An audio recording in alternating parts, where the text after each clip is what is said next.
हम लोग चैतन्य चरितामृत के अध्याय 22 को पढ़ रहे हैं, सनातन शिक्षा। प्रसंग ये चल रहा है कि भगवान के भक्तों के संग के बिना व्यक्ति को भगवान की भक्ति प्राप्त नहीं हो सकती। और ऐसा नहीं है कि भक्तों का संग, एक मिनट, ऐसा नहीं है कि भाई भक्तों का संग के द्वारा भी प्राप्त हो सकती है।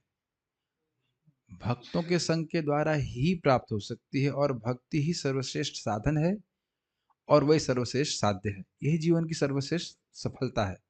इसलिए साधु संग सर्व शास्त्र कोय, लव मात्र साधु संगे सर्व सिद्धि होय। ओके, मेरे पीछे बोलिए। आपके पीछे में बोल रहे थे। साधु संग सर्व शास्त्र कोय, साधु संग सर्व शास्त्र का, लव मात्र साधु संगे सर्व सिद्धि होय। लव मात्र साधु संगे सर्व सिद्धि है। साधु संग सर्व शास्त्र कोय, साधु संग सर्व शास्त्र का, लव मात्र साधु संगे सर्व सिद्धि होय। लव मात्र साधु संगे सर्व सिद्धि है। साधु संग सर्व शास्त्र कोय, साधु संग सर्व शास्त्र का, लव मात्र साधु संगे सर्व सिद्धि होय। लव मात्र साधु संगे सर्व सिद्धि है। साधु संग सर्व शास्त्र कोय, साधु संग सर्व शास्त्र का, लव मात्र साधु संगे सर्व सिद्धि होय। लव मात्र साधु संगे सर्व सिद्धि है। तो भक्त के आशीर्वाद कृपा के द्वारा ही व्यक्ति भक्ति प्राप्त कर सकता है। इसलिए साधु संग साधुओं का संग करो। भक्तों का, साधु मतलब भगवान के भक्तों का संग करो, भगवान के भक्तों का संग करो, ये सभी शास्त्र कह रहे हैं। अब देखिए, जब एक बात को दो बार बोला जा रहा है तो उसका मतलब एम्फेसाइज करने के लिए, साधु संग भक्तों का संग करो, भक्तों का संग करो, ये सभी शास्त्र कर रहे हैं। और कुछ ये ध्वनित हो रहा है आपके हृदय में कि ऐसा बोला जा रहा है कि यदि अपना कल्याण चाहते हो तो साधु संग करो, साधु संग करो। कुछ ऐसा सुनाई पड़ रहा है, ध्वनित अर्थ समझ रहे हैं, सुनाई पड़ रहा है ऐसा क्यों? क्यों? लव मात्र साधु संग, लव मतलब होता है सेकंड का 1/11 हिस्सा। वैसे निमिष नहीं, निमिष और लव, लव का अर्थ ही होता है 1/11 बोलते हैं ना, समथिंग लाइक दैट। मतलब बहुत थोड़े समय के लिए भी व्यक्ति अगर साधुओं का संग करता है तो सर्व सिद्धि हो, हर प्रकार की सिद्धि उसको प्राप्त हो जाएगी। उनको बाहर जाके बोल सकते हैं कि 1 घंटे के लिए खुद खुद कहीं और कर लें।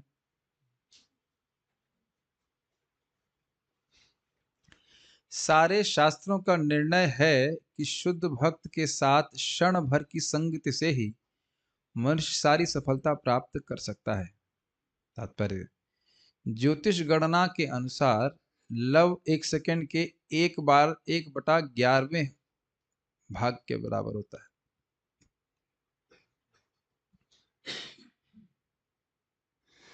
मैं समझता हूं कि बहुत लोग उस पर विश्वास भी नहीं कर रहे होंगे, ये अगर विश्वास तो कर रहे होंगे लेकिन प्रोसेस नहीं कर पा रहे होंगे कि 1/1/11 शुद्ध भक्त का संग प्राप्त हो जाए, उसे सारी सिद्धि हो जाएगी। इसको एक अर्थ में तो हम समझ ही सकते हैं कि इस प्रकार का संग प्राप्त होने से, पहली बात तो इस प्रकार का संग ही दुर्लभ होता है, भक्तों का संग ही दुर्लभ होता है। और यह तो समझा जा सकता है कि उसके मुक्ति का मार्ग या उसकी सिद्धि का मार्ग खुल गया उस दिन से। इतना तो समझ में आता है। अब आप कह सकते हैं कि हम बहुत से भक्तों को भक्तों का संग करते हुए देखते हैं, तब होता क्यों नहीं है परिवर्तन? देखिए, इसको भी समझाया गया है कि गीली लकड़ी और सूखी लकड़ी, अगर लकड़ी गीली है तो थोड़ा धुआं उड़ेगा पहले, उसके बाद जलना शुरू होगी। और लकड़ी अगर सूखी है तो तुरंत अग्नि पकड़ लेगी। लेकिन प्रभाव होता ही है, जैसे कि आप देख रहे हैं नल कुंवर और मणिग्रीव का भी संग नारद जी के संग हुआ, और नारद जी बहुत देर तो वहां पे नहीं रहे, ऐसा स्थान भी नहीं था साधु के लिए। तो स्थान तो अच्छा था, काम गड़बड़ कर रहे थे तो इसलिए वहाँ रुके नहीं। लेकिन जो भी बात नारद जी वहाँ बोले होंगे, मुश्किल से कुछ 1 आध 2 मिनट लगा होगा बोलने में। कुछ बात तो बोलते हैं कि क्या ये लगे हुए हैं ऐसे गलत कार्य करने में, और ये केवल धन के कारण इस प्रकार से मतवाले हो गए हैं, तो इनका धन जो है छीन लेना चाहिए इसे करके। और देखिए, उनको 36 करोड़ साल में भी शायद ना भगवान का दर्शन होता है, उनको 36,000 साल में भगवान का दर्शन हो गया।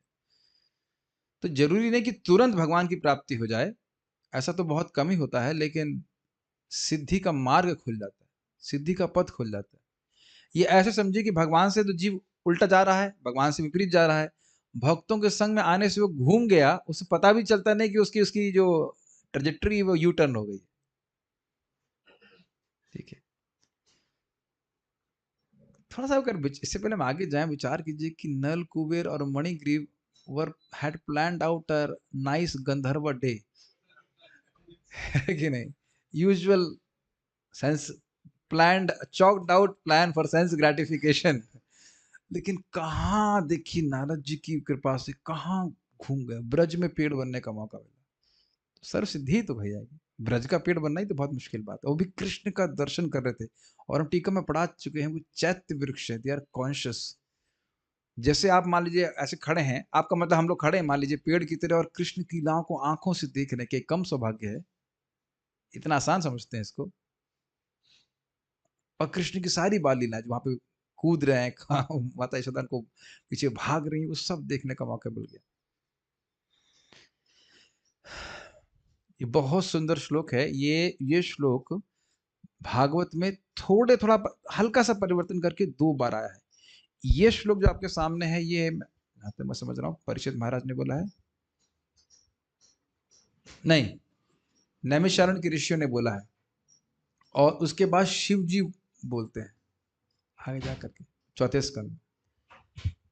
तभी हम लोग इस श्लोक को बोलते हैं। मेरे पीछे बोलिए, तुल्यामालवेनापि तुलयामालवेनापि न स्वर्गं न पुनर्भवम् न स्वर्गं न पुनर्भवम् भगवत्संगी संगस्य भगवत्सङ्गी सङ्गस्य मर्त्यानां किमुताशिषः मर्त्यानां किमुताशिषः तुल्यामालवेनापि तुलयामानवेनापि न स्वर्गं न पुनर्भवम् न स्वर्गं न पुनर्भवम् भगवत्संगी संगस्य भगवत्सङ्गी सङ्गस्य मर्त्यानां किमुताशिषः मर्त्यानां किमुताशिषः तुल्यामालवेनापि तुलयामालवेनापि न स्वर्गं न पुनर्भवम् न स्वर्गं न पुनर्भवम् भगवत्संगी संगस्य भगवत्सङ्गी सङ्गस्य मर्त्यानां किमुताशिषः मर्त्यानां किमुताशिषः भगवत भक्त के साथ क्षण भर की संगति के मूल की तुलना जब स्वर्ग प्राप्ति या भौतिक बंधन से मुक्ति से नहीं की जा सकती, तो भौतिक संपत्ति के रूप में सांसारिक वरदान के विषय में क्या कहा जाए, जो उन लोगों के लिए है जिन्हें एक न एक दिन मरना ही है। सुंदर श्लोक है। तुल्यामा लवे नापी, लव, लव की क्या डेफिनेशन अभी सीखी आपने? वन, लव, LOVE नहीं लव, लव सेकंड का 1/11 भाग, तो उतना समय भी भगवत संगी, जो भगवान का संगी है, भगवान में आसक्त है, उसका संगस्य, उसका संग प्राप्त हो, अर्थात श्रवण कीर्तन करने को मिले, तो वह उसकी तुलना स्वर्ग प्राप्ति से नहीं की जा सकती। या क्षमा कीजिएगा, स्वर्ग प्राप्ति की तुलना उस संग से नहीं की जा सकती। यहां तक कि मुक्ति की प्राप्ति की इच्छा, कि मुक्ति भी किसी को प्राप्त हो जाए, तो भी शुद्ध भक्त की संगति के आगे वह कुछ नहीं है। और कितने क्षण की संगति? 1/11। क्योंकि देखिए, स्वर्ग प्राप्ति तो भोग की इच्छा को ही बढ़ाएगी, इसमें तो कोई आप लोगों को समझाने की जरूरत नहीं, वहां तो कोई भक्ति प्राप्त हो नहीं रही है। और मुक्ति में भी भगवान की भक्ति प्राप्त नहीं होगी। देखिए, आप लोगों को याद है कि नहीं मुझे पता नहीं, लेकिन सुखदेव गोस्वामी की मति भी भागवत में व्यासदेव जी के संग के द्वारा ही हुई। यद्यपि वे जगत में किसी वस्तु में आसक्त नहीं थे, पूरी तरह मुक्तावस्था में थे। आप लोग सुन चुके हैं कि नहीं? पैदा होते ही घर छोड़ के भाग गए थे, लेकिन जब व्यासदेव जी का संग प्राप्त हुआ तब वह भक्ति की प्रति आकृष्ट हुए। अब आप लोग उस पर विरोध कर सकते हैं, नहीं व्यासदेव जी का संग नहीं, उनके शिष्यों का संग प्राप्त हुआ। हाँ, तो एवं परंपरा प्राप्त, वह परंपरा में भागवत का श्लोक कुछ बोले थे तो उसकी वजह से आकृष्ट हो गए थे।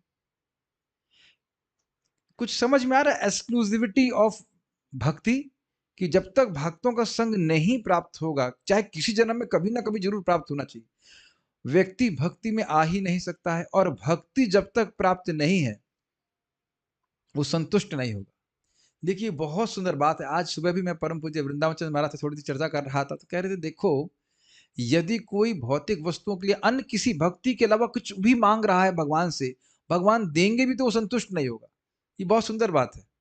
और यदि वाली बात नहीं, भगवान देते ही हैं, सत्यम दृश्यते, वो देते हैं, लेकिन सुंदर बात यह है कि वो संतुष्ट नहीं होगा उससे। तो अंततो गत्वा चाहे किसी भी कामना से व्यक्ति भक्ति कर रहा है, अंततः वह निष्काम हो जाएगा। क्लिक कर रहा है ये बात? तो मैं इसलिए बोल रहा हूं कि स्वर्ग से तो जीव सुखी हो ही नहीं सकता और मुक्ति से भी सुखी नहीं हो सकता। आचार्यों ने मुक्ति को क्या बोला है? नहीं नहीं, पिशाची तो बोला है कैवल्यम नरकायते, नरक के समान है। वहां जो जीव को देखिए, जीव है हम सब लोग छोटे, लेकिन आनंद की भूख कितनी है? असीमित। जब तक असीमित आनंद नहीं मिलेगा हम संतुष्ट नहीं होने वाले, और असीमित आनंद भगवत भक्ति से ही प्राप्त होता है। तो वो जो भक्ति का पथ है उस पे व्यक्ति तभी आएगा जब वह भक्त से संग करे, जो भक्त भगवत संगी है। संगी मतलब समझ में आता है आपको? संगी मतलब आसक्त। ये नहीं है कि अब सीधे भगवान के पार्षदों का ही संग प्राप्त होगा। इस जगत में भी लोग भगवत संगी हैं, जिनका भगवान के प्रति प्रेम है, आसक्ति है, उनको भगवत संगी कहते हैं। जैसे आप सुना यहाँ पे स्त्री संगी, इसका अर्थ क्या है? स्त्री में आसक्त। अब भगवत संगी का मतलब क्या हुआ? भगवान में आसक्त।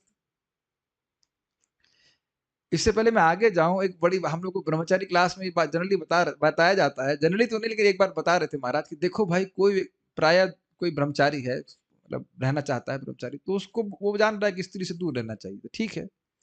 तो ये तो वैसा ही हुआ कि भाई अग्नि से दूर रहना चाहिए। लेकिन कह रहे हैं कि बहुत बार व्यक्ति का मोटरसाइकिल के साइलेंसर से पांव जल जाता है, हालांकि ऐसे है कि नहीं, क्योंकि उसमें अग्नि दिखाई नहीं पड़ रही है। तो कह रहे हैं उसी प्रकार से जो व्यक्ति स्त्री संग आदि में आसक्त है, उसका संग करने से आप स्त्री संग में आसक्त हो जाएंगे और पता भी नहीं चलेगा कि कब आसक्त हो गए। आप समझ रहे हैं ना मैं क्या क्यों बोल रहा हूं? तो अब भगवान से ज्यादा खतरनाक संग, खतरनाक नहीं कहना चाहिए, मतलब in the sense positive sense, भक्तों का संग। क्योंकि भक्त तो मालूम नहीं चल रहा है कि ये तो लग रहा है हमारे जैसे कोई व्यक्ति है, थोड़े से मतलब हेयर स्टाइल अलग हो सकता है, थोड़ा ड्रेसिंग स्टाइल अलग हो सकता है, लेकिन ये नहीं पता है कि ये लोग भगवान में आ सकते हैं। भगवान में आ सकते हैं मतलब कथा में आ सकते हैं, जप में आ सकते हैं, भगवान की सेवा में आ सकते हैं। तो ऐसा संग करने से व्यक्ति भगवान के प्रति आसक्त हो रहा है। जब मैं बोल रहा हूँ भगवत संगी, तो ये नहीं बोल रहा हूँ कि ब्रह्मचारी ही, वो गृहस्थ आश्रम में भी हो सकते हैं और उनको कथा में बहुत अच्छा रुचि होगी और व्यक्ति को पता भी नहीं चलेगा कि वो संग करने से हमारा जीवन कैसे बर्बाद, मतलब सॉरी, परिवर्तित हो गया। ये कुछ समझ में आ रहा है? ड्रेस का अपेक्षा नहीं है इसमें, भगवत संगी होने में ड्रेस की कोई अपेक्षा नहीं है। भगवान के प्रति कौन कितना आसक्त है, कथा सुनने में आसक्त है, आप देख के तो नहीं बोल सकते। और उनसे बातचीत करते करते करते व्यक्ति देखेंगे पूरी तरह परिवर्तित हो जाते हैं। तो ये भगवत संगी का समझ में आ रहा है आप लोगों को? फिर कह रहे हैं मर्त्या नाम की मुताशिशा, जो मर्त हैं, जो नित्य ही मरने वाले हैं, कभी भी मर सकते हैं, हम सभी लोग की बात हो रही है, तो उनके लिए इस जगत में कौन जो आशीष प्रदान किए जाते हैं उनकी क्या वैल्यू है, जब स्वर्ग की कोई वैल्यू नहीं है। स्वर्ग में इतनी बात पक्की है कि आप 10,000 साल से पहले नहीं मरेंगे, और मुक्ति में भी काफी लंबे समय तक आप वहां पे रह सकते हैं ब्रह्म ज्योति में। लेकिन अगर अपनी बात करें यहाँ पे, तो भले ही हम सुनना नहीं चाहते हैं, लेकिन एक बहुत, भगवान ने हम इंसानों को बहुत सुंदर गुण दिया है, वो हम सब में कॉमन है। चाहे बाकी लोग पढ़े लिखे हों कि नहीं, कोई सुंदर है कि नहीं, कोई कम बुद्धिमान है या नहीं है, लेकिन इतनी बात हम सब में कॉमन है कि हम सब लोग मरने वाले हैं। मर्त मर्त समझ रहे हैं? हम सब लोग मरने वाले हैं, और पक्की बात है कि आज तो नहीं मरने वाले हैं, कभी भी मर सकते हैं। या that's fine, is it not? तो ये बोल रहे हैं कि क्या आशीष मांग रहे हो, क्या आशीष, क्या आशीष मतलब क्या वरदान की जरूरत है? तो अब आप समझ रहे हैं कि कितना महत्वपूर्ण है भक्तों के संग में आकर श्रवण कीर्तन करना। और ये कौन बोल रहे हैं? शौनक आदि ऋषि। मैं इस पे जब भी श्लोक को देखता हूं तो मुझे बस स्मरण में यही आता है, श्रील प्रभुपाद जी का संग। अभी देखिए हम ये श्लोक किससे सुन रहे हैं? शौनक आदि ऋषि से सुन रहे हैं। जब आप भागवत पढ़ रहे हैं तो देखिए सब भक्तों का संग प्राप्त हो रहा है। सूत गोस्वामी जी से, सुखदेव गोस्वामी जी से साक्षात सुन रहे हैं, और फिर प्रभुपाद जी के तात्पर्य। तो इस प्रकार से कुछ क्षण के लिए भी अगर व्यक्ति बैठ करके भगवान के भक्तों का संग करता है, स्पेशली श्रवण कीर्तन के द्वारा, तो उसी दिन से उसकी मुक्ति का मार्ग खुल जाता है। अब इसको बोल रहा हूं तो 2.3.17 में पहले भी पढ़ा चुका हूं, वही भी बात याद आ रही, इसको मैं पहले बोल दूंगा, फिर प्रभुपाद जी के तात्पर्य यहाँ पे देखेंगे। इस जगत में आप कुछ भी वस्तु देते हो, एकदम अयोग्य व्यक्ति है, फिर भी वो उतना पैसा आपका अगले जन्म में वापस आएगा। ठीक, अयोग्य ब्राह्मण को देंगे, डबल आएगा, सुरती खाने वाला जो ठीक है। योग्य ब्राह्मण को देंगे, 100 गुना आएगा। और अगर वेद पारग ब्राह्मण, जो वेद को पार कर गया है, पार कर गया मतलब वेदों के कंक्लूजन को समझ लिया, उसको दिया तो अनंत गुना वापस आएगा। ये इक्वेशन समझ में आ गई। तो अब अगर हम किसी को अपना समय दे रहे हैं, क्या हम शब्द उपयोग करते हैं कि नहीं? समय दे रहे हैं, ये एक प्रकार का दान हुआ कि नहीं? तो अगर भैया प्रभुपाद बहुत स्पष्ट बोलते हैं कि भक्तों के संग में बैठकर व्यक्ति श्रवण कीर्तन कर रहा है, तो वह एक क्षण भी अनंत समय के रूप में वापस आएगा। It's a donation which you are giving. और आप विचार करने की जरूरत भी नहीं है। हम अगर ये कहें कि सबको भगवान ने बराबर धन दिया है, इधर वाले नहीं बोलेंगे, तो माताएं आप लोग क्या लगता है, सबको जगत में सबको बराबर धन दिया भगवान ने? मुझे आप लोग से यही उम्मीद थी कि सही उत्तर नहीं दे पाएंगे। फिर से रिपीट कर रहा हूं, चलिए सोचिए, उत्तर गलत है। सभी को भगवान ने एक प्रकार से ही धन दिया है। सोचिए, कुछ विचार कीजिए। अभी इतना बड़ा बोल चुका हूं, समय नहीं सुनाई पड़ा आपको। एक क्षण भी आप करोड़ों रुपए देके नहीं खर्च कर सकते, आप खरीद सकते हो। तो सबको 24 घंटे दिए हैं कि नहीं? आप समझ में आ गया? यही बोलना चाह रहे थे आप। तो हम सही, हमने सुना नहीं, कोई बात नहीं। लेकिन तो आप ये समझ लीजिए कि समय देना, भगवान के भक्तों के संग बैठ करके श्रवण कीर्तन करना, यही व्यक्ति की मुक्ति का मार्ग खोल देगा। आप लोगों से निवेदन है कि, वैसे मेरे निवेदन को फायदा तो है नहीं, कोई पढ़ेगा नहीं, लेकिन यद्यपि फोन में भी है श्लोक, लेकिन फिर भी होमवर्क देना मेरा कर्तव्य, तो मैं दे देता हूँ। 2.3.17, यद्यपि मैं पढ़ा चुका हूँ उसको, लेकिन फिर भी एक बार आप पढ़िएगा उसको, बहुत अच्छा श्लोक है। तो सबसे बड़ा आशीर्वाद हमारा यही है कि हम भक्तों के संग बैठ करके भगवान के बारे में चर्चा करें, कथा करें और जप करें, इस प्रकार से। अनुवाद। भगवत भक्त के साथ क्षण भर की संगति के मूल की तुलना जब स्वर्ग प्राप्त, ओ सॉरी, क्षमा कीजिएगा, पढ़ चुका, पढ़ लेता हूं, थोड़ा ज्यादा उत्साहित था। तात्पर्य, यह उद्धरण श्रीमद् भागवत 1.18.13 का है। यह श्लोक शौनक ऋषि आदि नैमिषारण के मुनियों द्वारा संपन्न वैदिक अनुष्ठानों एवं यज्ञों के संबंध में है। मुनियों ने यह इंगित किया कि क्षण भर से भी कम भक्त की संगति 1000 वैदिक अनुष्ठानों एवं यज्ञों, स्वर्ग प्राप्ति अथवा ब्रह्म में तादात्म्य से बढ़कर है। हाँ, सुंदर। देखिए, आज हम यही भक्तों से चर्चा कर रहे थे कि चैतन्य चरितामृत इतना अनुपम ग्रंथ है, एकदम से ना पिक्चर क्लियर कर देता है कि आपको करना क्या है, साधन क्या है। कहीं आपको कुछ ग्रेजुअल एलिवेशन की जरूरत नहीं कि कर्म योग, ज्ञान योग, उसका एनालिसिस करने में समय भी व्यर्थ नहीं करने दे रहे महाप्रभु। मैं शब्द यही करूंगा, समय व्यर्थ करने की जरूरत नहीं। कर्म योग क्या है, ज्ञान योग क्या है, ये क्या है, अष्टांग योग क्या है, कोई एनालिसिस करने की जरूरत नहीं। भगवान गीता में इस बात उनको बोले हैं क्योंकि कुछ लोग का इस प्रकार का अधिकार है, लेकिन महाप्रभु सीधे सनातन गोस्वामी जी को भक्ति के बारे में बोल रहे हैं। आपको याद है ना सब बातें? 4 दिशाओं में जाओ में से एक दिशा में जाओगे तो मधुमक्खी आएगी, एक दिशा में जाओ तो सांप खा जाएगा, एक दिशा में जाओगे तो भूत आ जाएगा, और एक दिशा में, पूर्व दिशा में थोड़ा सा खोदोगे, भक्ति करोगे तो भगवान की प्राप्ति हो जाएगी। और इससे पहले आगे जाएं, क्या आप लोग सब लोग जानते हैं ध्रुव महाराज को नारद मुनि का संग कितनी देर के लिए मिला होगा? आप श्लोक गिन लीजिएगा। मैं समझता हूँ कभी हम ट्राई करेंगे कि ये एक अच्छा एक्सपेरिमेंट हो सकता है कि एक शुद्ध भक्त मिले और कितनी देर वो बोले, उसको हम गा देते हैं खटाक से, देखते हैं कि काउंट करें कितने समय लगा होगा नारद जी को बोलने में। मैक्सिमम 2 मिनट 3 मिनट, और देखिए उसके प्रभाव से भगवान का दर्शन प्राप्त हो गया। तो ये एक बहुत सुंदर बात है यहाँ पे आप सीख रहे हैं। और आप ये भी जानते हैं कि ये वैदिक अनुष्ठान आदि से कभी क्या भगवान की प्रीति हो सकती है? फिर आप ला जाइए 10th कैंटो में, जहाँ ब्राह्मण पत्नियाँ और ब्राह्मण खूब अच्छे से वैदिक अनुष्ठान कर रहे हैं, भगवान विष्णु को प्रसन्न करने के लिए कर रहे हैं। लेकिन जब वही कृष्ण विष्णु माँग रहे हैं उनसे भोजन, तो उधर नहीं जा रहे। और आप लोगों को शायद ध्यान नहीं दिया होगा, जब ब्राह्मण पत्नियाँ वापस आती हैं, तो उनको आश्चर्य होता है कि इतनी आसक्ति भगवान में कैसे हो गई? तो अब कारण जानते हैं कि कृष्ण के बारे में श्रवण कीर्तन किया, एक। और दूसरी बात ये कि उसके बाद भी वह ब्राह्मण कृष्ण के पास नहीं जा सके। कारण पता है क्यों? कंस का भय था, लेकिन स्त्रियों को कोई भय नहीं था। लेकिन सामान्यतः स्त्रियों को अधिक भय होता है प्रभु जी के कंपैरिजन में, लेकिन कंस का भी भय नहीं था उनको, कृष्ण के पास तो चलेंगे। तो आप देख सकते हैं श्रवण कीर्तन का प्रभाव। और अपने जीवन में आप देखिए ना, हम बहुत सारी कुछ भक्ति कर रहे हैं, बहुत सारे भक्ति का अंग का कर रहे हैं, और अच्छी बात है, करना भी चाहिए। लेकिन अपने चित्त में देखिए कि चित्त पे एकदम प्रभाव कौन सी भक्ति का पड़ता है। तो आप देखेंगे कि श्रवण का प्रभाव तुरंत पड़ता है। आप लोगों ने कभी अनुभव किया है कि जब हम नाम की महिमा या किसी भी चीज में महिमा सुनते हैं, तो अंदर से कुछ एक इंस्पिरेशन मिलती है इसे करने के लिए, क्योंकि हमें भाई फायदा तुरंत तो दिखाई नहीं पड़ रहा। तो इसीलिए इसीलिए श्रवण को सबसे अधिक महत्वपूर्ण दिया गया। तो समझ में आ रहा है ये बात? श्रवण कीर्तन का मौका जब भी मिले भक्तों के संग में हमें करना चाहिए। लगता है प्रभु जी अपनी आप क्लास का प्रचार कर रहे हो। नहीं, मैं अपनी ही क्लास का प्रचार नहीं कर रहा हूँ। जब भी मौका मिले सुनना चाहिए। आपको भक्तों का संग मिले तो सुनना चाहिए। और आप लोग सब लोग अनुभव कर रहे होंगे कि somehow उधर जब कथा सुनने की बात आती है, तो ये फोन उठ ही नहीं पाता है ना? आपने अनुभव किया है? क्योंकि और मान लो आपने सुना कुछ देर के लिए, तो बस अरे वो महत्वपूर्ण कार्य है। 1 घंटा नॉन स्टॉप सुनना भी बड़ा कठिन होता है। और अगर कदाचित सुनते भी हैं तो खाना बनाते सुन पाते हैं, या कोई जिम जा रहा है तो सुन पाते हैं, या ऐसे और कोई कार्य है कि नहीं? आप देख रहे हैं रेजिस्टेंस।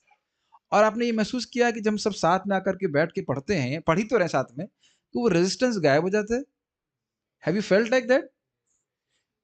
कुछ महसूस कर रहे हैं? अगर मैं अभी कह दूं चलो सब लोग, अब हम लोग कुछ नहीं बोलेंगे, अब अपने अपने अपने आप से पढ़ाई करना, तब भी आप देखेंगे कि रेजिस्टेंस बढ़ना चालू हो जाता है। Have you felt like that?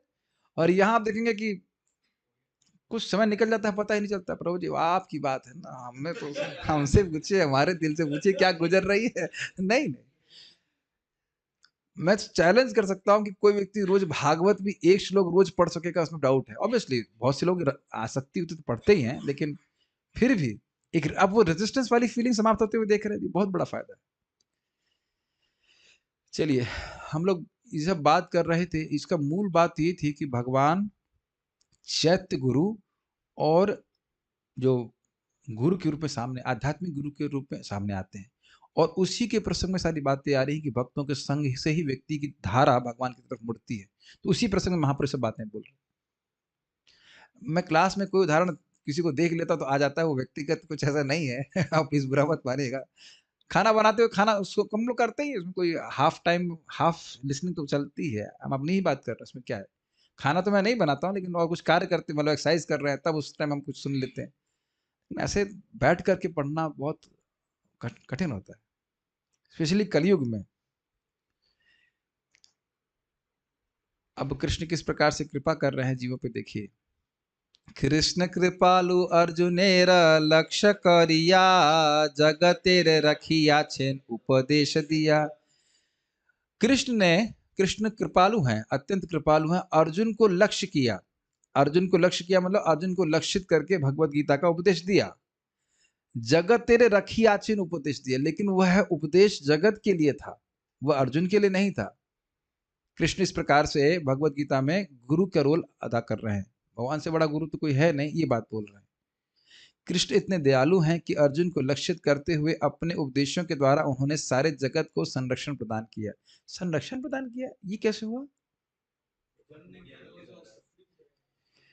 किस चीज से? ये प्रश्न बन जाएगा कि भगवान ने भगवत गीता का ज्ञान दे करके किस चीज से संरक्षण प्रदान किया? जन्म मृत्यु जरा व्याधि, ओके, ये भी सही उत्तर है। और अज्ञानता।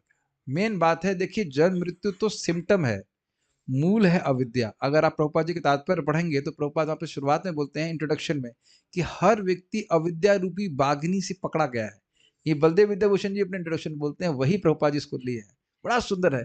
और बागनी काफी फियर्स होती है, ऐसे नहीं कि अब कहें यार छोड़ दो ना, अब बहुत हो गया, बहुत नहीं, ऐसे दांत से कस के पकड़ी रहती है। तो अविद्या रूपी बागनी, टाइग्रस, टाइग्रस ऑफ निसेंस प्रभुपाद शब्द यूज करते हैं वहाँ पे। तो अविद्या रूपी बाघनी ने पकड़ा हुआ है, उससे उद्धार होगा। भगवत गीता का प्रवचन सुनकर व्यक्ति समझ जाएगा कि मैं कृष्ण का अंश हूँ, मुझे कृष्ण की सेवा करनी चाहिए। हम लोग उसे कई बार सुन चुके हैं, लेकिन जरा मनन कीजिएगा कि हम कितने अंधकार में हैं अभी। और अगर कभी सुने नहीं होते तो कभी हम कुछ करते भी नहीं। How much we are, English में कहेंगे, rooted in our mistaken identity. कुछ समझ में आया मैंने क्या कहा? रूटिंग समझते हैं, मतलब एकदम एब्जॉर्ब है कि मैं यही हूं, जो दिख रहा है यही हूं, एकदम फिक्स्ड हो गया इसमें।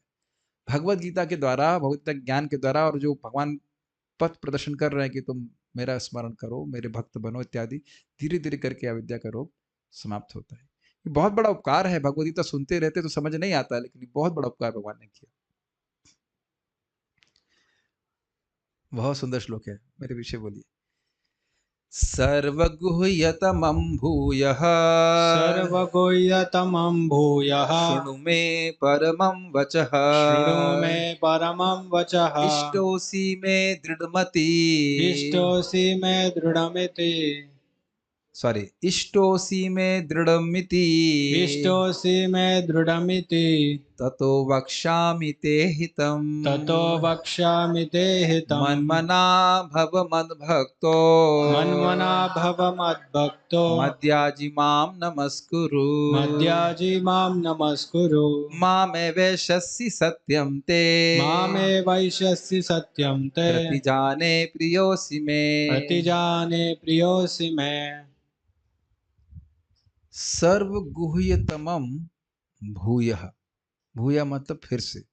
भगवान कृष्ण अर्जुन को कह रहे हैं कि सबसे गुह्यतमम, गुह्य, गुह्यतर और गुह्यतमम।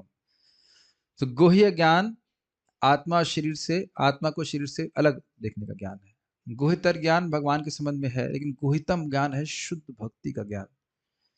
तो सर्व गुह्यतमम का अर्थ क्या हो गया? सबसे अधिक गुह्य ज्ञान मैं तुमको दे रहा हूं फिर से। फिर से का मतलब नवे अध्याय में पहले बोल चुके हैं, फिर से कहीं भूल ना जाओ। कंडीशन सोल कौन तो वक्त बोला था, Prabhu ji we are condition soul, we have not learn to remember things. वाह, बहुत अच्छा स्टेटमेंट है। कितनी बार बोलिए, तो नया लग रहा है। ठीक है। सर्व गुह्यतमम भूय शृणु में परमम वचः, सुनो सुनो मेरे परम वचन को सुनो। कौन बोल रहा है? भगवान कृष्ण। कितना सुंदर वचन है। इष्टोसी में, इष्टोसी का अर्थ है मेरे प्रिय हो, यही है ना? इष्ट मतलब होता है प्रिय ना? इष्टोसी में तुम मुझे बहुत प्रिय हो, इसलिए ततो वक्ष्यामि ते हितम, इसलिए मैं तुमको तुम्हारे हित के लिए कामना करके ये बोल रहा हूं। अब किसको बोल रहे हैं ये? अर्जुन को। लेकिन आपको समझ लेना चाहिए कि अर्जुन को बोल रहे हैं, लेकिन आप सबको स्मरण करके कृष्ण बोल रहे हैं। It may sound very strange, लेकिन हर भक्त जो यहां बैठा है उसको स्मरण करके कृष्ण बोल रहे हैं। नहीं तो हमको परंपरा में भगवद गीता नहीं प्राप्त होती। Will you accept this? मतलब कुछ समझ में आ रहा है मैं क्या बोल रहा हूँ? कृष्ण भले ही 5000 साल पहले बोले हैं, लेकिन उनको पता है कि 5000 साल के बाद हमारे आयुष प्रभु वृंदावन में मेरे राइट साइड में बैठ करके भगवद गीता के श्लोक को सुनाएंगे। अब आप इसमें कोई संदेह तो मत कीजिए। भविष्याणी च भूतानी माम तो वेद न कृष्ण, कृष्ण नोज एवरीथिंग। ये मैं बारंबार कहा करता हूं कि we have not come to Krishna consciousness by chance. और ये मैं क्या कह रहा हूं, नथिंग है। क्या है? ईशस्य ही वशे लोको योषा दारू मई था। बस उसको समझ नहीं पाते। लेकिन ये शब्द कितना सुंदर है ना। तुमको मैं बहुत प्रेम कर रहा हूं, इसलिए तुम्हारी हित कामना से बोल रहा हूं कि तुम्हारा इससे परम हित होगा।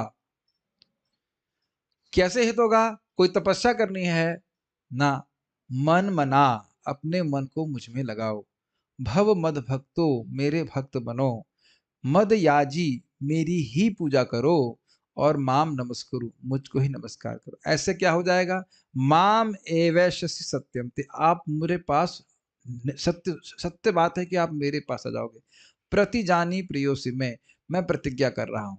इस पे आचार्यगण बोल रहे हैं कि भगवान तो सत्य बोलते ही हैं, भगवान तो ना कभी झूठ बोलते हैं, तो ऐसा क्यों बोल रहे हैं कि मैं प्रति जाने प्रतिज्ञा कर रहा हूँ? तो आचार्यगण कहते हैं क्योंकि भगवान मनुष्यों को बोल रहे हैं, और मनुष्यों को जब तक ये नहीं बोलोगे अरे हम सत्य बोल रहे हैं, हम लोग शपथ खा रहे हैं, तब तक वो विश्वास नहीं करेंगे। तो इसलिए भगवान मनुष्यों की रीति से बोल रहे हैं, मनुष्यों की शैली से बोल रहे हैं, नहीं तो भगवान को प्रतिज्ञा करने की जरूरत थोड़ी ना है। क्यों? प्रियोसी में। तो कई बार हम भक्तों के हृदय में ये संदेह आ सकता है, भाई हम तो कोई विशेष तपस्या नहीं कर रहे हैं, बस सुबह उठ जाते हैं, कम तपस्या है क्या? नहीं, कुछ खास तो नहीं, पत्ते तो नहीं चबाने पड़ रहे हैं, और हम लोग क्या ठंडे पानी में डूब के डुबकी तो नहीं मार रहे हैं, कोई विशेष तपस्या तो नहीं कर रहे हैं। क्या भगवान की प्राप्ति होगी? शायद एक भक्त के मन में आ सकता है संदेह की, और चलो अन्यों की होगी, ब्रह्मचारियों को हो जाएगी, हो सकता है। मी मतलब आप लोग की बात करो, आप लोग सोच सकते हैं, मैं तो ब्रह्मचारी हूँ, तो मुझे क्यों नहीं होगी? हम लोग के मन में अहंकार आ सकता है कि हम तो ब्रह्मचारी हैं, ये वो है, वो प्लान का ना। एक्चुअली सब तो एक्सटर्नल है, ड्रेस से थोड़ा भगवान आते हैं। आइडिया इज दैट कि आप सोच सकते हो मैं तो कलयुग का बोनाफाइड कैंडिडेट हूँ, I am Kaliyugite is it not? मुझे कैसे भगवान प्राप्त होंगे? तो एक बात पहले समझ लीजिए कि अगर सही साधन का उपयोग करते हैं तो साध्य प्राप्त हो जाता है। पहले इसको समझ लीजिए, फिर समझ में आएगा कि हमको तपस्या विशेष करने की जरूरत नहीं। जैसे कि अगर मान लीजिए गेहूं उगाना है और साइंटिस्ट कहे कि मैं इस टाइल के फ्लोर पर गेहूं उगाऊंगा, तो वो मर जाएगा लेकिन उसकी गेहूं नहीं उगेगा, एक बूंद गेहूं नहीं, एक बूंद नहीं सॉरी, एक दाना गेहूं का नहीं उगेगा। लेकिन खेत में अनपढ़ जो किसान है वह टनों टन गेहूं उगा देगा। क्यों? सही साधन का आश्रय ले रहा है। तो जो भगवान साधन बता रहे हैं, बस हमेशा कान खोल के सुन लीजिए, वह अमोघ होता है। तो भगवान ने 4 चीज कही है करने के लिए, उनका स्मरण करो, उनके भक्त बनो, उनकी पूजा करो और उनको नमस्कार करो, और निश्चित भगवान की प्राप्ति होगी। आप लोग शायद सुन सुन के बोर हो गए होंगे श्लोक कि हाँ पता है तो है हमको, तो पहली वाली लाइन तो आपको जरूर पता है, कभी दूसरी लाइन में मनन किए इसका मतलब क्या है?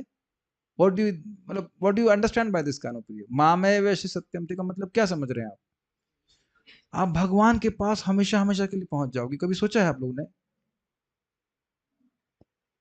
ये श्लोक तो आपने कई बार सुन लिया होगा, लेकिन जरा सेकंड लाइन पे ध्यान दीजिएगा कि लाभ कितना बड़ा है, कि आप भगवान के पास पहुंच जाएंगे और कभी इस जगत में वापस नहीं आएंगे। तो ये बहुत सुंदर बात है, ये एक रहस्य है जो भगवान ने अर्जुन के द्वारा पूरे जगत के लिए प्रकाशित किया। And this is the guiding light of all devotees who want to go back to God.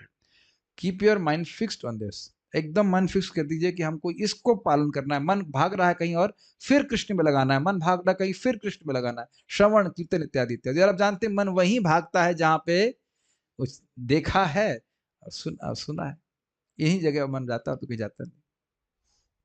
बहुत अच्छा श्लोक है।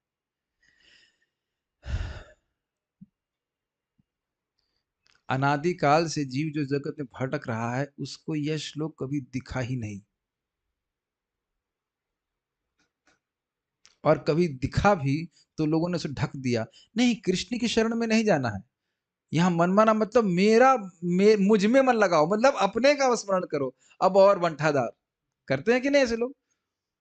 मन मना, मुझ में मन लगाओ, मुझ में मतलब अपने में मन लगाओ। तुम ही गए कृष्ण हो, तुम अपने को स्मरण करो, तो अपना स्मरण तो हम कर ही रहे हैं।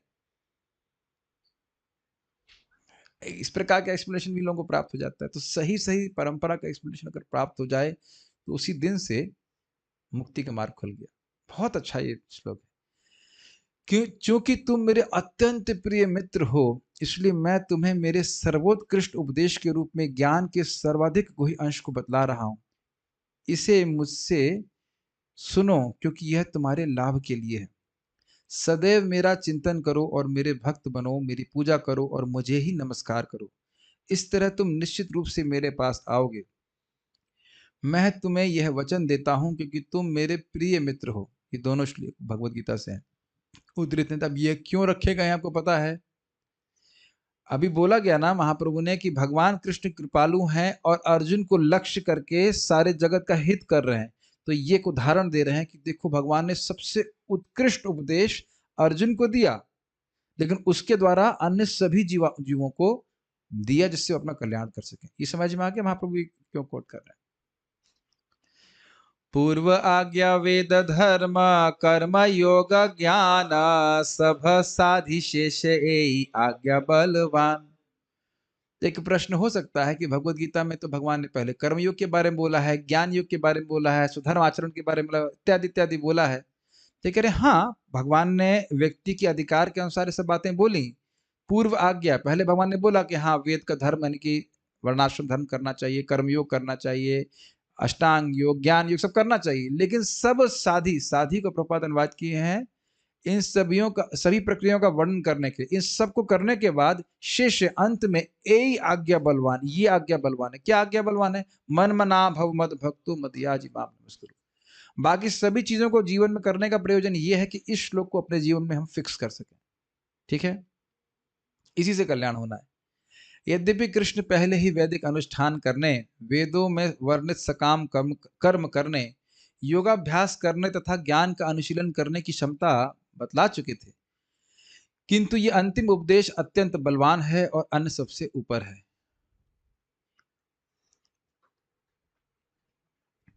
ए आज्ञा बले भक्तेर श्रद्धा यदि है, सर्व कर्म त्याग करी से कृष्ण भजय। ए आज्ञा बले भक्तेर श्रद्धा यदि है, सर्व कर्म त्याग करी से कृष्ण भजय। बहुत सुंदर बात है। ए आज्ञा बले, इस आज्ञा के बल पर, कौन सी आज्ञा? मन मना भव मद भक्तो मद्याजी नमस्कुरु। आप लोग कहेंगे कि आप लोग बार बार प्रश्न क्यों कर रहे हैं? ताकि सोने का मौका नहीं मिले। श्रद्धा यदि हो, इसका अर्थ बताइए क्या हुआ? फेथ है, श्रद्धा है, मतलब ये मैं करूंगा तो निश्चित भगवान के पास चला जाऊंगा। सर्व कर्म त्याग, सारे कर्मों को छोड़ करके सर्वतर कर्म त्याग करी से कृष्ण भजाए। परम पूज्य वृंदावन चंद महाराज संबंध में बता रहे थे, आप सभी से निवेदन की वो आप सीरीज सुन सकते हैं माधुर्य कादम्बिनी की। और वो बात मेरे चित्त में ऐसे लाइक ना चर्न हो रही, बार बार बार बार घूम रही है। श्रद्धा का लक्षण है शरणागति। अगर हमें किसी बात पे श्रद्धा है तो उसका प्रमाण यह है कि हम उसको करेंगे। और आप देखिए कि बद्ध जीव होने के नाते हमारी कितनी दृढ़ श्रद्धा है कि भौतिक भोग करके हम सुखी हो जाएंगे। और अगर ऐसा भी नहीं समझ पा रहे हैं तो कोई भौतिक अरेंजमेंट करके, अभी तक तो नहीं, अभी तक मैं नहीं हो पाया हूं, लेकिन बस जो मेरे प्लान्स हैं वो एकदम, मतलब बस कुछ कमी नहीं है इसमें, और ये अगर पूर्ण हो जाए, लिटिल बिट एडजस्ट कर दिया जाए, तो हमारी जिंदगी में अब कोई कठिनाई नहीं आएगी।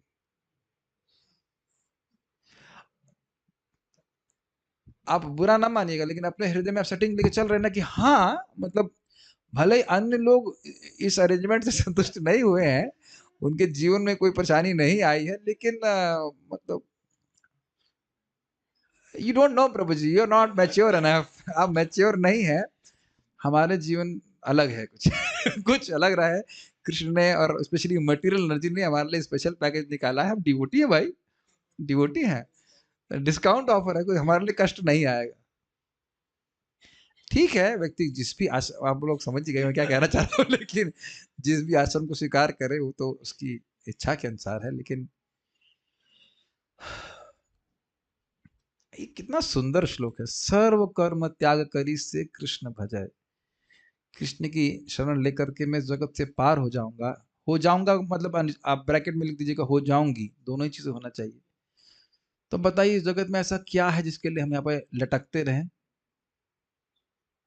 तो कुछ है नहीं।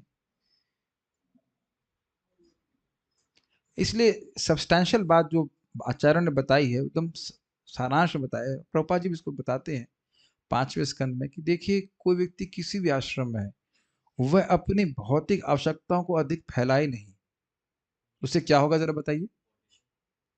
बाउंडेशन तो होगा, कुछ आसक्ति और नींद बढ़ती जाएगी। ये सिंपल सी बात है, आपको ये अप्लाई करने का समय कम मिलेगा।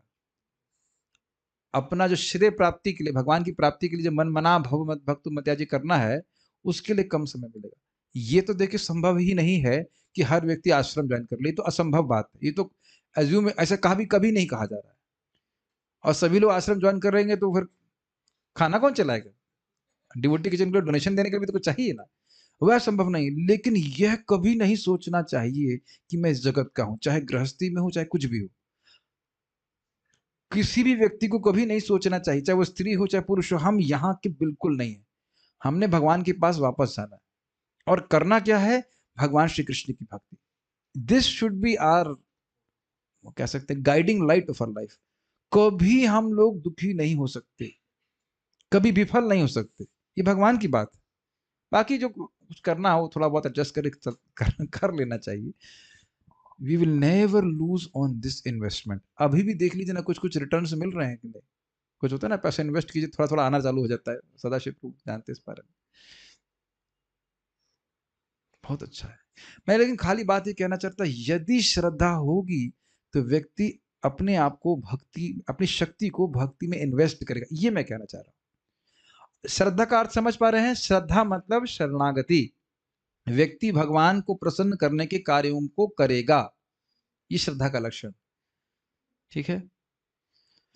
कभी कभी नए भक्त होता है, उससे पूछो कि श्रद्धा, हाँ प्रभु जी हमारी बड़ी श्रद्धा है, कुछ दिन बाद कुछ और कार्य कर रहा होता है, भक्ति नहीं कर रहा होता है। उसका मूल समझ रहे हैं? श्रवण का भाव। जहां श्रवण का भाव होगा, श्रद्धा डाउन होने लगेगी, तो उसकी ये भावना कि मुझे भगवान का भजन करना है, वो भी डाउन होने लगता है।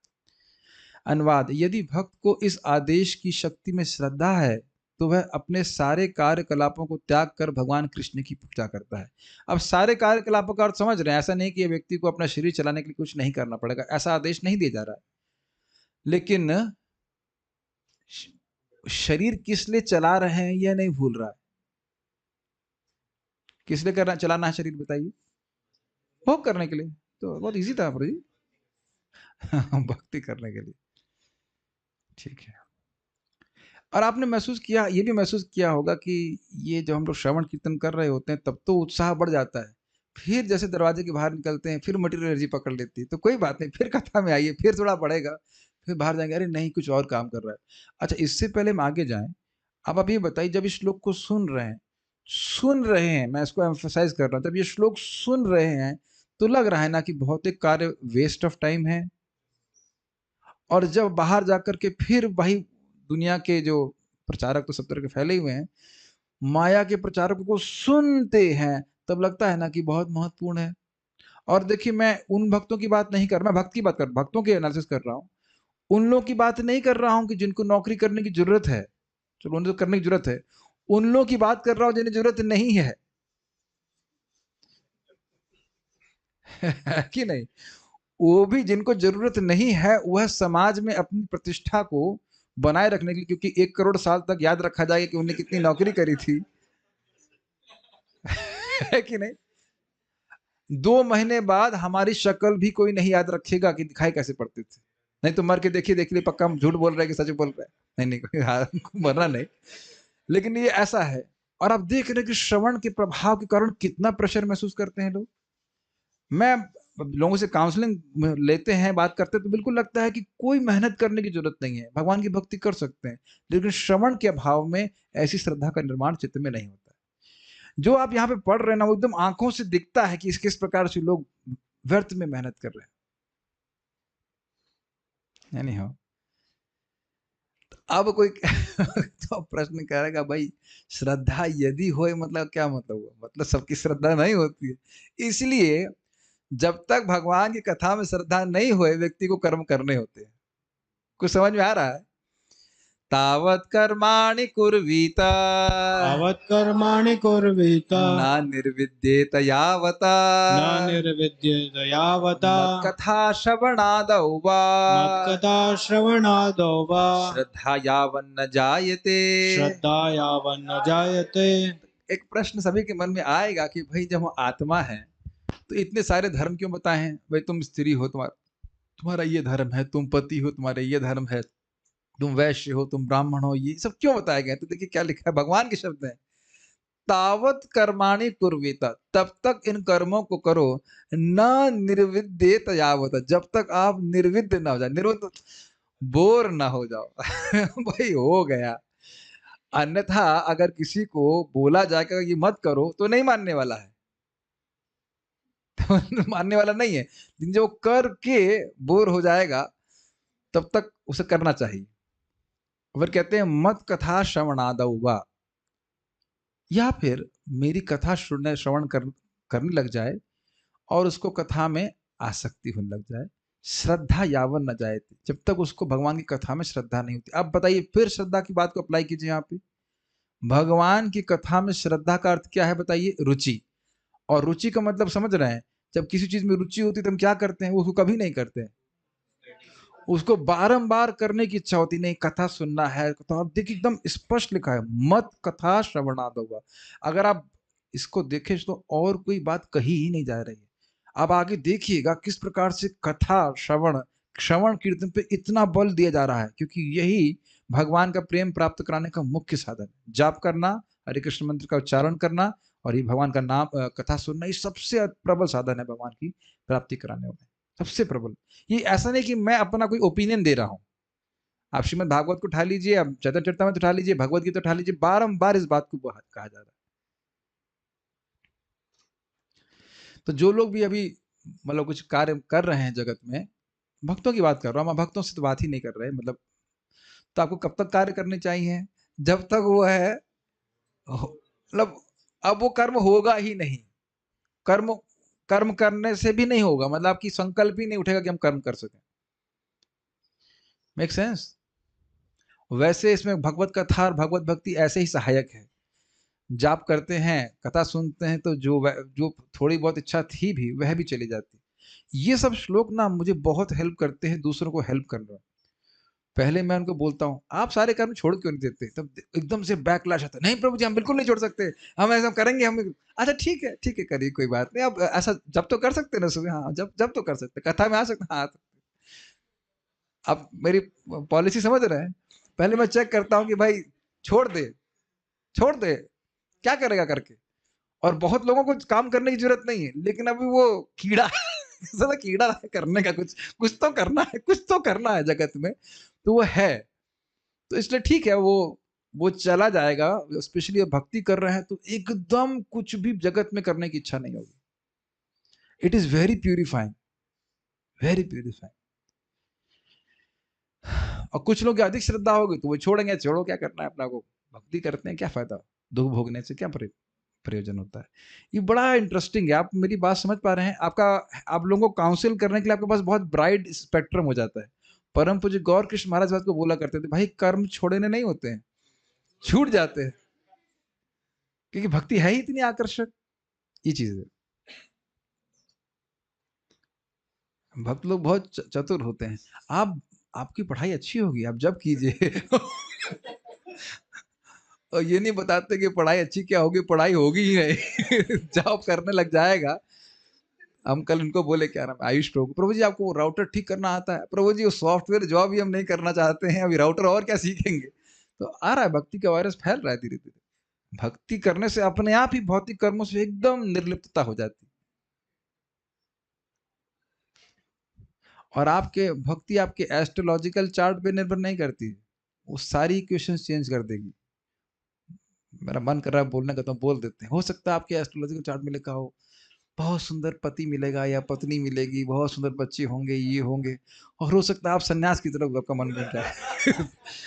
You must remember, when you are worshipping Krishna, Krishna is not bound by rules. Definitely is not bound by your astrological chart. ये एस्ट्रोलॉजर्स का मत है बड़े बड़े कि भाई तुम लोग 16 माला जप कर रहे हो, तुम्हारे बारे में कुछ नहीं कह सकते, क्या चलेगा। कृष्णा कैन चेंज एवरीथिंग, जो कुछ कृष्ण करेंगे हमारे लिए अच्छा होगा। आज तो बहुत डिप्रेसिंग क्लास। जैसे मैं हंसी की बात बताऊं, मेरे एस्ट्रोलॉजिकल चार्ट में लिखा हुआ था कि बहुत बड़े अधिकारी बनेंगे। अब हमारे परिवार वालों को तो पता नहीं था कि कौन में अधिकारी बनेंगे। है कि नहीं? कौन में अधिकारी बनेंगे, मैनेजर होंगे, ये तो कोई नहीं बोल रहा था। और मैं सही बताऊं तो मैं बड़ी आसानी से बन भी गया था एनटीपीसी, जब कुछ करना ही था खटाक से जॉब एग्जीक्यूटिव लेवल पे लग गया था वो छोड़ करके। एकदम मैं बता रहा हूँ, अपनी बात बता रहा हूँ, एकदम मन ही नहीं करता है काम करने का, एकदम मन नहीं करता, मतलब बिल्कुल जाने का ही मन नहीं करता। मुझे लगता है अन्य भक्तों का भी कुछ कुछ ऐसे मतलब पॉजिटिव सिम्टम आ रहे हैं। एकदम अरे क्या है ये? एकदम कॉपी खोलने का ही मन नहीं करता था पढ़ने का, क्या है ये? और भागवत सुनने के बाद, ये चैतन्य चरितामृत सुनने के बाद कौन खोलना चाहेगा ये सब किताब विताब? और जब खोलना चाह भी रहा कुछ दिन बाद वह भी खोलने वाली नहीं, घबराने की जरूरत नहीं। धन्यवाद। जब तक मनुष्य सकाम कर्म से तृप्त नहीं हो जाता, ये समझ में सकाम कर्म हमें कुछ भोग की इच्छा है, इस जगत में कुछ भी प्राप्त करना चाहते हो, यश प्राप्त करना चाहते हो, कुछ भी करना चाहते हो, तो उसको करने के लिए जो हम कर्म करते हैं उसे सकाम कर्म कहते हैं। एक बात जरूर ध्यान रखिएगा, आप किसी भक्त को भी गाइड कर रहे हो, उसकी कोई भौतिक लालसा है, उसके लिए कभी उसकी भर्सना नहीं करना, ये बहुत गलत बात होगी। कभी भर्सना नहीं करना। ये आप देखेंगे कि हृदय में इच्छा होती ना, आपके बोलने से जाएगी नहीं वो, कि तुम त्याग दो, जाता नहीं। हमने तो देखा है लोग दुखी और हो जाते हैं। साधु लोग तो एकमात्र आश्रय हैं। अब उनको बोलोगे नहीं भौतिक इच्छा त्याग दो, त्याग करके करो, वो कभी नहीं होता और कभी नहीं होगा। वैसे नहीं होता। वो जब जाप करेगा, भगवान का प्रसाद खाएगा, कथा सुनेगा, वो अपने आप वो इच्छा गायब हो जाएगी। तो उसको उसके लिए प्रेरित कीजिए। ये मैं नाम तो नहीं रख सकता हूँ, लेकिन जो पर्सनल कुछ गाइडेंस हम दे रहे हैं उसमें मैं एकदम देखा कि जहां थोड़ा वैराग्य के बारे में बोलेंगे तो वो उखड़ जाते हैं भक्त, नहीं हम नहीं कर पाएंगे, भक्ति ही नहीं कर पाएंगे प्राय। लेकिन अगर आप क्या कहते हैं उनको बोलेंगे ठीक है ये देखो भक्ति करोगे ये इच्छा पूर्ण कर देगी, हाँ तुरंत दीपदान ये सब सब चालू हो जाता है। बड़े क्यों नहीं, मंगल आरती सब बढ़िया से हो रहा है। जो कोई सुन रहा है भाई बुरा मत मानेगा, हम नाम नहीं रख रहे हैं, लेकिन ये इट्स ऑल राइट। सबसे अच्छा है कि आप निष्काम भाव से भजन कीजिए, ठीक है। नहीं समझ में आ रहा है तो जो वासना है उसके संग लेके भजन कीजिए। भगवान की भक्ति सब कुछ साफ करने वाली है। Make sense? ध्रुव महाराज ने तो ईमानदारी से भजन किया ना, ना हम आपकी बात तो नहीं स्वीकार कर सकते, ये आपका उपदेश ब्राह्मणों के लिए है, सम सबके प्रति सम रहो, गुस्सा मत करो, ना हम नहीं हो सकता। हम मेरे हृदय में आपका उपदेश बहुत अच्छा है, लेकिन मेरे हृदय में टिक नहीं रहा है। उसमें छेद है, जैसे एक लोटे में छेद हो से निकल जाता है सारा रस, उसी प्रकार से मेरा हृदय एकदम ईमानदारी से बोला। ये बहुत अच्छी बात है, लेकिन जब तृप्त नहीं हो रहा तो करेगा उस काम को।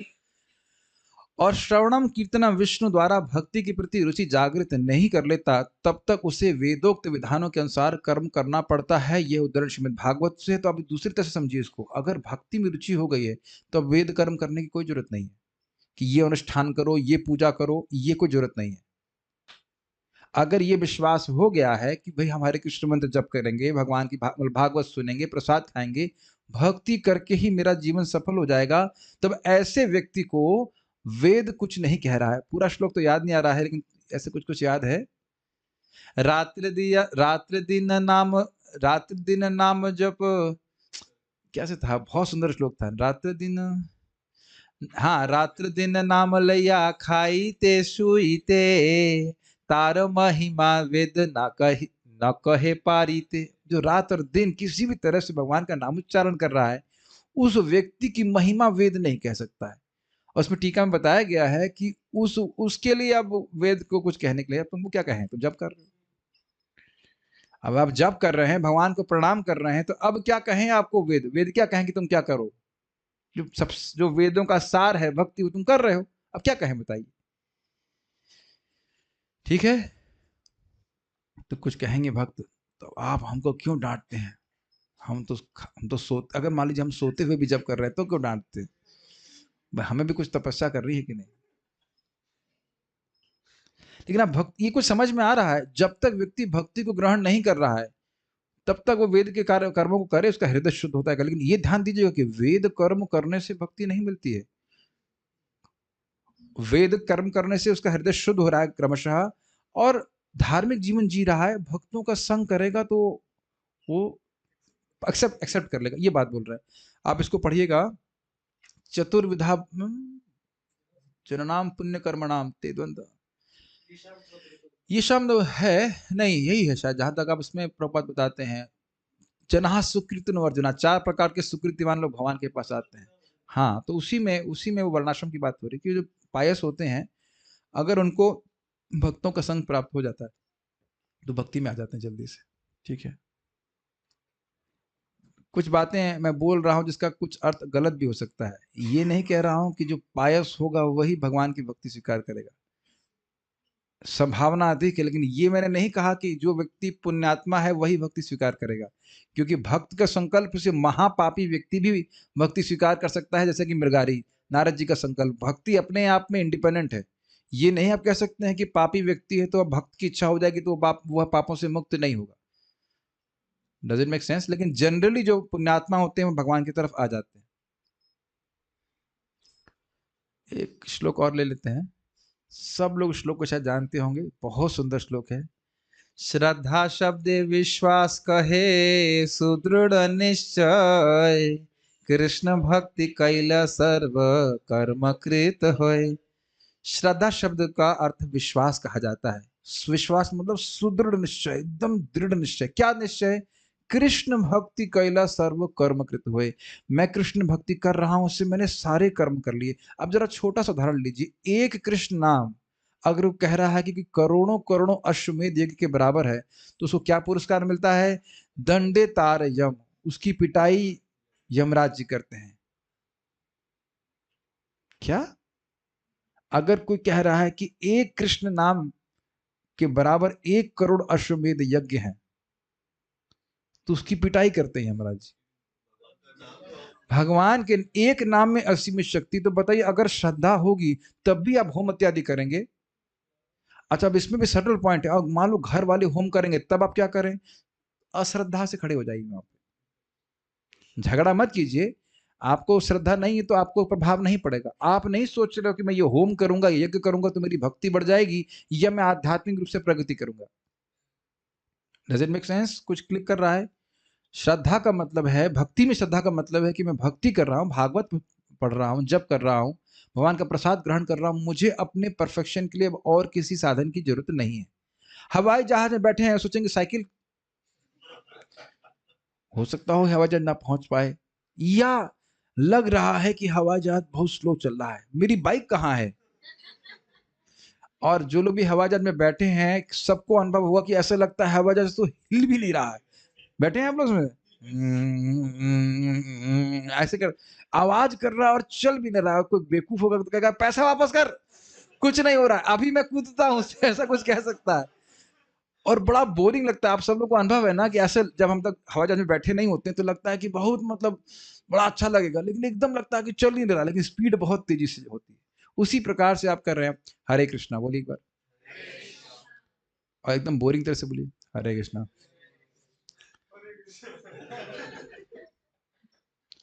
कुछ बार तो ऐसे स्थिति में होते हैं, सुबह उठते हैं,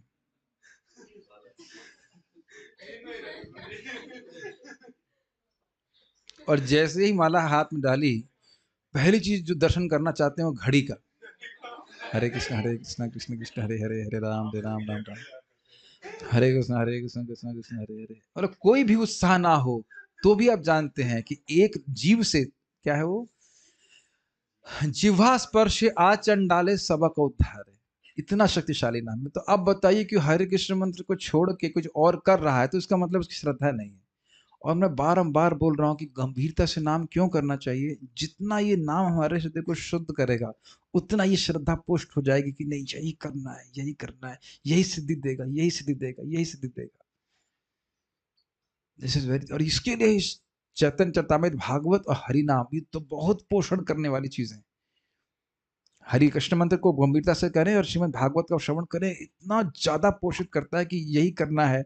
आप लोग अनुभव भी करते होंगे, अगर भागवत को नियमित रूप से श्रवण करें, यही करना है, यही करना है, यही करना है, पूरा दिन आप अपना इसमें अलाइन कर सकते हैं, पूरा जीवन अलाइन कर दें कि नहीं यही करना है, यही करना है। और बाकी करके क्या मिलना है। मैं इससे पहले आगे जाऊं, थोड़ा इस बात पे ध्यान दीजिए। श्रद्धा भक्ति में हो रही है तो भौतिक एंडेवर्स में श्रद्धा कम हो जाएगी, और उधर श्रद्धा बढ़ रही है तो भक्ति में कम हो जाएगी।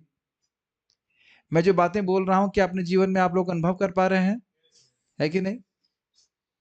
मैं एक भक्त से शेयर कर रहा था कि जब भी हम बाहर निकलते हैं, समाज में बाहर निकले, तो अनुभव होता है ना कि हमारी क्या वक़्त है इस जगत में। और आप देखिए कि हमारे सारे भौतिक प्रयास इसीलिए होते हैं ना कि जगत में हम कुछ महत्वपूर्ण बन जाएं। क्या सभी को दिखाई पड़ रहा है? जो भक्ति करेगा और ठीक से वो समझ में आएगा इसमें क्या वैल्यू इस जगत में, बताइए। क्या महान बन जाएंगे हम। तो इस प्रकार से फिर से भाई बात आ रही है कि श्रद्धा का अर्थ है भगवान श्री कृष्ण की भक्ति करके ही मुझे सर्व सिद्धि प्राप्त हो जाएगी। इस परम सिद्धि पर यह सर्वश्रेष्ठ साधन है और यही मेरे जीवन का साधन है। तो इसलिए अपनी एनर्जी को भगवान की भक्ति में लगाएगा, सारे कर्म कर लिए। अनुवाद पढ़ते हैं फिर उसका रुकेंगे। मैं ये पहले ही बोल देता हूँ ताकि लोग खुश हो जाए। I have to please the Vaishnavas by my body, mind and words. Krishna की दिव्य प्रेम भक्ति करने पर मनुष्य स्वतः सारे गौण कर्म संपन्न कर लेता है। समझ में आए? सारे वेद अनुष्ठान जो कुछ है वो सब आप सुन ही चुके हैं, हो बता वाला श्लोक। ऐसा सुदृढ़ निश्चय श्रद्धा कहलाता है। ऐसी श्रद्धा भक्ति में सेवा को संपन्न करने के लिए अनुकूल सिद्ध होती है। और आपने एक बात अनुभव करी है कभी कि जब वस्तु चाहे फॉर एग्जाम्पल कोई दवा कितनी भी शक्तिशाली हो, यदि हमें श्रद्धा नहीं होती तो हम लेते नहीं उसको। Have you experience that? और ऐसा भी हो सकता है कि अन्यों के द्वारा वो अनुभूत योग है, वो अपने पे एकदम अनुभव कर चुके हैं कि ये बिल्कुल काम करती है, फिर भी हम काफी समय बिता देते हैं यही सोचते हुए कि रिव्यूज ठीक है कि नहीं है। कुछ समझ रहे हैं मैं उदाहरण क्यों दे रहा हूं? अब कौन ऐसा व्यक्ति है जो जाप करा हो और भगवान की प्राप्ति ना किया हो? शास्त्र में अजामिल अजामिल लप्पी बार बार बोल रहे हैं, अजामिल लप्पी। अजामिल जैसा व्यक्ति भी भगवान के पास चला गया, तो अब हम कोई भी व्यक्ति तो उसके नीचे ही कहीं होगा ना। ऐसे बता रहे थे यदि हम सबसे अधिक पतित होना चाहें तो उसके लिए भी क्षमा चाहेंगे, वो स्लॉट जगाई मधाई ले चुके हैं, तो आप वो नहीं हो सकते। परमहंस हम है नहीं, तो सैंडविच थ्योरम के अनुसार ठीक है, परमहंसों का उद्धार हो रहा है और जगाई मधाई का उद्धार महाप्रभु की कृपा से हो रहा है, तो हम भी कहीं बह करके ऊपर पहुंच ही जाएंगे भगवान की कृपा से। जगाई मधाई तो है नहीं ना कोई।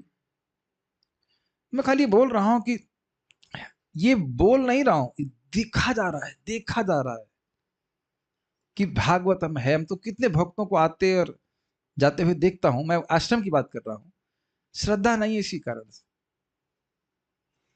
और एक बात ये किसी को समझ में आ क्लिक से ना क्लिक कर जाए, नहीं भक्ति करके ही मैं सफल हो जाऊंगा, तो भक्ति कभी नहीं छोड़ेगा। कठिनाइयां आएंगी, जगत में भी रहेंगे तो कुछ ना कुछ कठिनाई हमेशा रहेगी, लेकिन भक्ति आप नहीं छोड़ोगे कभी।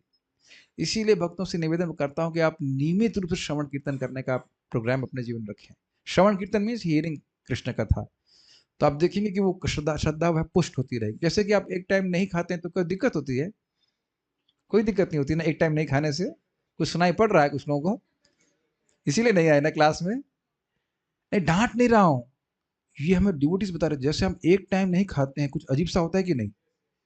आप एक टाइम कथा नहीं सुनेंगे तो मैं कल की घटना के नहीं आप लोगों को डांट नहीं रहा हूं, प्लीज इस तरह से सोचिए जैसे हम लोग एक बार एक टाइम नहीं खाते हैं खाली, तो कमजोरी महसूस करते हैं कि नहीं? और अद्भुत बात यह है, हम सोचते हैं कि हम एक दिन नहीं सुनेंगे तो कुछ होगा नहीं। जितनी बार सुन रहे हैं कुछ हो रहा है। मैं कुछ बातें बोल रहा हूं, प्लीज कैच कीजिए। Every time you are hearing about Krishna something is happening.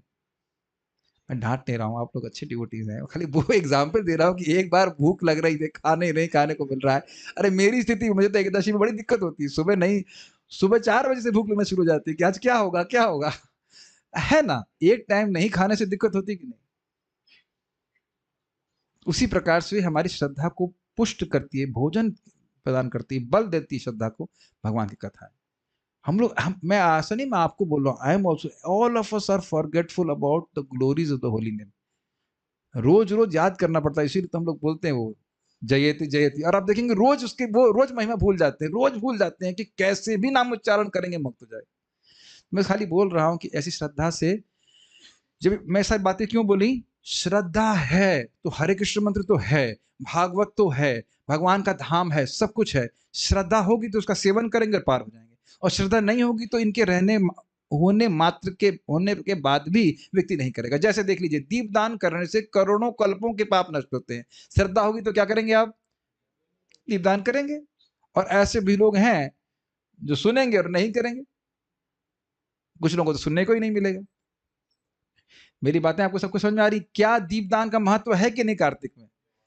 है। और जिसको श्रद्धा होगी वो करके फायदा उठा लेगा, जिसको श्रद्धा नहीं होगी तो वो नहीं करेगा। तो कुछ समझ में आ रहा है श्रद्धा कितनी महत्वपूर्ण है जी। इस तात्पर्य को पढ़ते हैं। दृढ़ निश्चय तथा विश्वास श्रद्धा कहलाते हैं। जब कोई मनुष्य भगवान की भक्ति में सेवा में तत्पर होता है तो यह समझा जाता है कि उसने भौतिक जगत की अपनी सारी जिम्मेदारियां पूरी कर ली। स्पष्ट समझ में आ रहा है, भगवान की सेवा कर रहा है, उसे सारे अब और कोई कर्म करने की जरूरत नहीं है। उसने अपने पितरों, सामान्य जीवों तथा देवताओं को तुष्ट कर लिया है और वह सारी जिम्मेदारियों से मुक्त है। छोटा सा बात, जो व्यक्ति कार्तिक में दीपदान करता है उसके लिए पूर्वज क्या सोचते हैं याद है को? पूर्वज प्रार्थना करते रहे कोई तो पैदा हो जाए हमारे वंश में जो दीपदान करे कार्तिक में भगवान को, ताकि भगवान की कृपा से हमारा उद्धार हो जाएगा। तो जो श्रद्धा होगी तो क्या करेगा? वो दीपदान अपने लिए तो करेगा, उसको स्मरण है कि इसके द्वारा मेरे पूर्वजों का भी उद्धार हो रहा है, तो करेगा उसको, एक की जगह दो करेगा। देखिए बात इसलिए है क्योंकि भक्ति का महिमा इतनी अधिक है, लोग समझ नहीं पाते। एक ही नाम से अनंत जन्म के पाप कैसे नष्ट हो सकते हैं भाई? भक्तों को भी संशय बना रहता है इसके ऊपर। है ही इतनी अद्भुत महिमा, इज इट नॉट? भगवान को एक बार प्रणाम किया है, दोबारा जन्म नहीं लेगा। एक बार प्रसाद खाया है तो 1 महीने की फास्टिंग का लाभ। एक बार प्रसाद खाया, एक एक प्रसाद खाने से कितने करोड़ यज्ञ का लाभ मिलता है। तो वो भी गलत नहीं है, प्रसाद खाना भी अच्छी बात है, कोई दिक्कत नहीं। It's mind blowing, is it not? वे अपने आप पूरी हो जाती हैं ऐसे। हाँ ठीक है, सकाम कर्म तो बद्धजीव की इंद्रियों को तुष्ट करने के निमित्त किया जाता है, इसको आप समझते हो। भोग प्राप्ति के लिए जो कार्य किए जाते हैं उसको सकाम कर्म कहते हैं। अज्यूम कर रहा हूं कि जानते हैं ये बात। ऐसे आप लोग देख रहे हो जैसे लग रहा है कि मैं कुछ नई बात बोल रहा हूँ। ऐसा रिएक्शन मत दिया करिए कि आपको लग रहा है कभी सुना ही नहीं सकाम कर्म। तो ऐसे देख रहे हैं, मैं डर जाता हूँ, लग रहा है कभी पढ़ा है। सकाम कर्म नहीं समझ में आ रहा है। सकाम कामना से युक्त होकर किए जाने वाले कर्म। किंतु कृष्ण भावनामृत जागृत हो जाने पर उसे पुण्य कर्म के लिए अलग से कार्य नहीं करना होता। समस्त कर्म की सर्वश्रेष्ठ उपलब्धि है भौतिक जीवन से विरक्ति, और जो भक्त भगवान की सेवा में दृढ़ता पूर्वक लगा है वह इस विरक्ति को सहज रूप से प्राप्त करता है। इसको समझने का प्रयास कीजिए। जैसे हम खाना खाते हैं, अब अलग से अन्न से विरक्ति होने के लिए कोई प्रयास नहीं करना पड़ता। खा रहे हैं और दूसरा व्यक्ति बताता है कि आपने देखो खा लिया, अब आपकी भूख शांत हो गई है, आप रुक जाइए।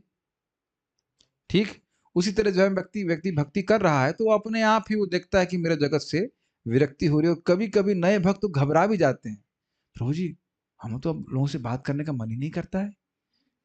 अरे तो अच्छा है, जैसे कोई कहे कि टेम्परेचर कम, प्रभु जी आप दवा दिए, वो 104 बुखार था, अब 103 हो गया है, 102 हो गया है, तो अच्छी बात है ना। नहीं हो रहा है तो सोचना चाहिए कि लग रहा है हम भक्ति ठीक से नहीं कर रहे हैं, होना ही चाहिए। ठीक है, ये समझ में आ गया। भक्ति करने से भक्ति का टेस्ट प्राप्त होता है तो व्यक्ति स्वाभाविक रूप से भौतिक वस्तुओं में जो डिस्टेस्ट था या उसकी कटुता का अनुभव करने लगता है। मैं छोड़ूंगा नहीं जब तक बात समझ में नहीं आएगी। इंद्रिय तृप्ति कटु है, बोरिंग है, दुख देने वाली है, लेकिन इल्यूजन के कारण, अविद्या के कारण हमको लगता है बड़ी अच्छी चीज है। तो अब जैसे जैसे भक्ति करेंगे हृदय से अज्ञान नष्ट होगा, एकदम समझ में आने लगता है इसमें कुछ कुछ भी नहीं रखा है। यद्यपि आपको भक्ति का पूर्ण सुख अनुभव नहीं है, लेकिन इधर का ज्ञान नष्ट होना शुरू हो गया है। These are all realize thing which every devotee will realize, is it not? आप ये नहीं कह सकते कि हम रोमांच कम प्राशु हो रहा है भक्ति करने में, लेकिन इतना समझ में आ गया कि भोग करने से उनको सुख नहीं मिल रहा है। This is a very direct proof of shastra which is happening in our life.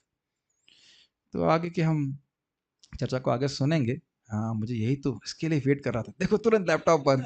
वैसे भी कौन सा लैपटॉप में फाइल खोले हुए थे। फाइल खोले थे, अच्छा ठीक है ठीक है। तो आपने, बस मैं सारांश में ये कहना चाहता हूँ कि देखिए भक्ति में, ये भक्ति के प्रोसेस में श्रद्धा का मतलब क्या है? भक्ति ही सर्वश्रेष्ठ साधन है। मैं ये कर रहा हूँ, मुझे और कोई साधन करने की जरूरत नहीं है। लेकिन ये नहीं सुनाई पड़ना चाहिए कि आपको कोई और, मान लो नौकरी कर रहे हैं तो नौकरी नहीं करना पड़ेगा। गृहस्थ आश्रम में कोई है तो व्यक्ति नौकरी करना पड़ेगा, लेकिन नौकरी करके थोड़ा कोई सिद्धि प्राप्त होती है। कहने का आशय कि और पूजा और कुछ में करने की जरूरत नहीं है, भक्ति करके ही मुझे सिद्धि प्राप्त हो जाएगी। This is something very nice. इससे पहले मैं आगे जाऊं, बस आगे ज्यादा नहीं जाऊंगा, एक बहुत सिंपल सी बात थी, बहुत सिंपल सी बात, और उसको अप्लाई करने का प्रयास की। जब तक आप लोग वृंदावन में हैं, भगवान करे हमेशा के लिए रहें, लेकिन जब तक भी ना और घर में भी जाएं तो, आई एम डूइंग भक्ति टू इंक्रीज माई भक्ति। Does it make sense? बस इतना कहना चाहता हूँ। बहुत सिंपल पॉइंट है, बहुत ही सिंपल पॉइंट है। मैं भक्ति कर रहा हूँ या कर रही हूँ अपनी भक्ति को बढ़ाने के लिए। दीपदान क्यों कर रहे हैं? भक्ति बढ़ाने के लिए। भक्ति बढ़ेगी, वो सब कुछ पीछे सब कुछ आ जाएगा, जो भी योग्यता चाहिए। बात बहुत सिंपल है, बट आप जाप कर रहे हैं किस लिए? प्रेम भावना से बढ़ जाए, भक्ति बढ़ जाए, भक्ति बढ़ जाए। It's a very simple point, but इसको आप पूरा टाइम मनन कर सकते हैं। आप कहीं पे भी कोई भी भक्ति का कार्य कर रहे हैं, मेरी भक्ति बढ़ जाए। वैष्णव की सेवा करें, हमारा भगवान से प्रेम बढ़ जाए, हमारा भक्ति बढ़ जाए। भागवत पढ़ रहे हैं, क्योंकि इसके इसके अलावा बहुत सारी चीजें हो सकती हैं जिसके लिए हम भक्ति करें।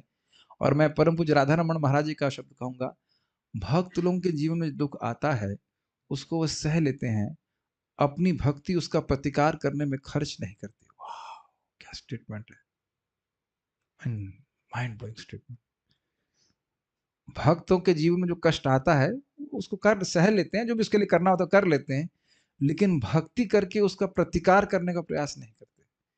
ये ऐसे नहीं, अपनी भक्ति को उसका प्रतिकार करने में खर्च नहीं करते। कुछ वंडरफुल स्टेटमेंट अगर आप विचार करें, बहुत बहुत ही एग्जॉल्टेड है। भक्ति कर रहे हैं भक्ति को बढ़ाने के लिए। बहुत स्वीट है। Does it make sense to you? It's very sweet. We only want to advance in our love for Krishna consciousness. बाकी चीजों को प्राप्त करके नहीं प्राप्त करके क्या होगा? Obviously this statement is not for new commerce. जो नए व्यक्ति वो किसी भी तरह से भक्ति करे, ठीक है। तो उम्मीद है कि चैतन्य चरितामृत आप लोग कुछ अच्छा लग रहा होगा। हम यहाँ रुकेंगे। श्री चैतन्य चरितामृत की जय, श्रील प्रभुपाद की जय, निताई गौर प्रेमानंदे। लेकिन एक मिनट रुकिएगा बस।